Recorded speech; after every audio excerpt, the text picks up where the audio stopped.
વિદ્યાર્થી મિત્રો, ધોરણ 10 વિષય વિજ્ઞાનમાં પહેલા ચેપ્ટરના પ્રશ્નો જોઈશું. તો પહેલાનો જવાબ થશે ડી, બીજાનો જવાબ થશે સી, ત્રીજાનો જવાબ થશે સી, ચોથાનો જવાબ થશે બી. ખરા ખોટામાં પાંચમું ખોટું, છઠ્ઠું ખરું, સાતમું ખોટું, આઠમું ખરું, નવમામાં પહેલી ખાલી જગ્યામાં પ્રક્રિયકો, બીજીમાં નિપજો, 10મામાં દળ સંચય, 11મામાં કોઈપણ રાસાયણિક પ્રક્રિયામાં દ્રવ્ય એટલે કે દળનું સર્જન કે વિનાશ થઈ શકતો નથી. 12માના જવાબમાં નિપજ, 13મામાં જવાબમાં એક્યુ,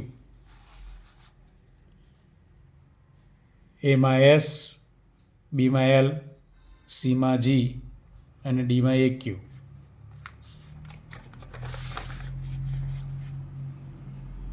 એમાં પ્રક્રિયક, બીમાં નિપજ.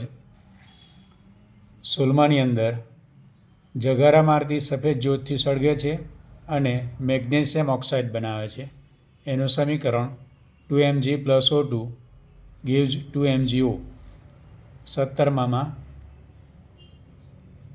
લેડ નાઇટ્રેટ અને પોટેશિયમ આયોડાઇડ એને મિશ્ર કરવામાં આવે ત્યારે લેડ આયોડાઇડના પીળા અવક્ષેપ મળે અને પોટેશિયમ નાઇટ્રેટ બને. Zn ઝીંક, H2SO4 સલ્ફ્યુરિક એસિડ એ બે વચ્ચે પ્રક્રિયા થઈ અને ઝીંક સલ્ફેટ અને હાઇડ્રોજન વાયુ ઉત્પન્ન થાય. 18મામાં બેરિયમ ક્લોરાઇડ વત્તા મંદ સલ્ફ્યુરિક એસિડ તો બને છે બેરિયમ સલ્ફેટ વત્તા હાઇડ્રોજન ક્લોરાઇડ. એનું સમીકરણ BaCl2 વત્તા H2SO4 તો બને છે BaSO4 વત્તા HCl.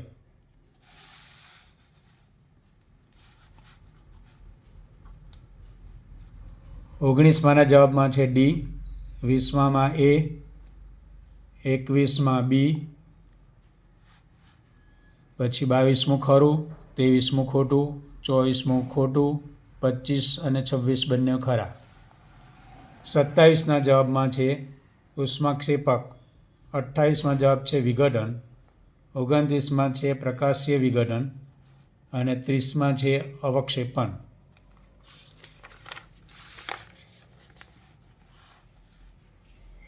એકત્રીસમાં જવાબ છે રિડક્શન, 32માં CaO કેલ્શિયમ ઓક્સાઇડ વત્તા H2O પાણી તો બને છે CaOH કેલ્શિયમ હાઇડ્રોક્સાઇડ વત્તા ઉષ્મા.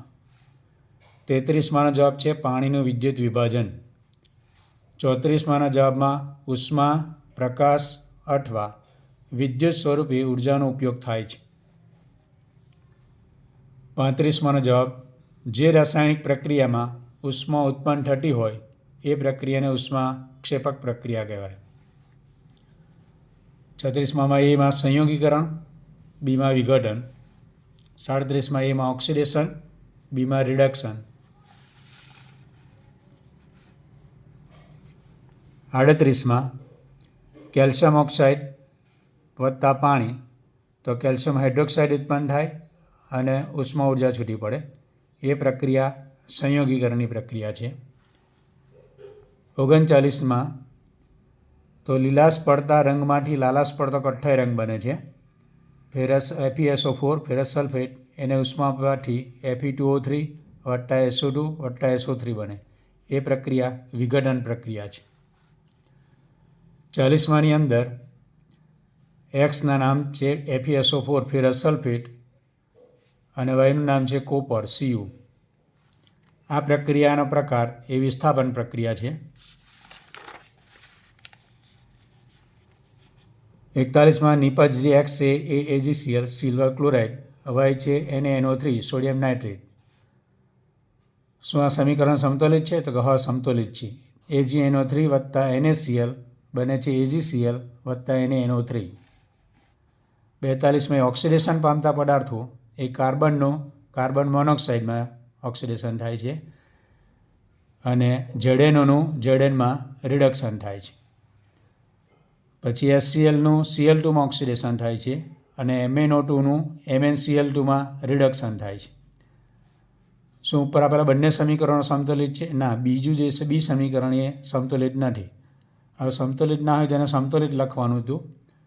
તો MnO2 પ્લસ 4HCl તો MnCl2 વત્તા 2H2O વત્તા Cl2. 43માં જવાબમાં થશે ડી. 44નો જવાબ છે સી. 45, 46 ને 47 ત્રણ ખરા વિધાનો છે. 48માં એનો જવાબ છે તેલ તેમજ ચરબીયુક્ત પદાર્થો હવામાંના ઓક્સિજન સાથે પ્રક્રિયા કરીને ખાદ્ય પદાર્થોને ખોરો કરે છે. આ પ્રક્રિયાને ખોરાપણું તરીકે ઓળખવામાં આવે છે. આ પેકેટને હજુ વધુ લાંબો સમય સાચવવા માટે શું પગલાં લેવા જોઈએ? તો પેકેટમાં નાઇટ્રોજન જેવા નિષ્ક્રિય વાયુ ભરવો જોઈએ, જેથી ખોરાપણું અટકાવી શકાય. જે લોકોએ હજુ સુધી ચેનલને સબસ્ક્રાઈબ ના કરી હોય એ ચેનલને સબસ્ક્રાઈબ કરજો, વિડીયોને લાઇક અને શેર કરજો. અસ્તુ.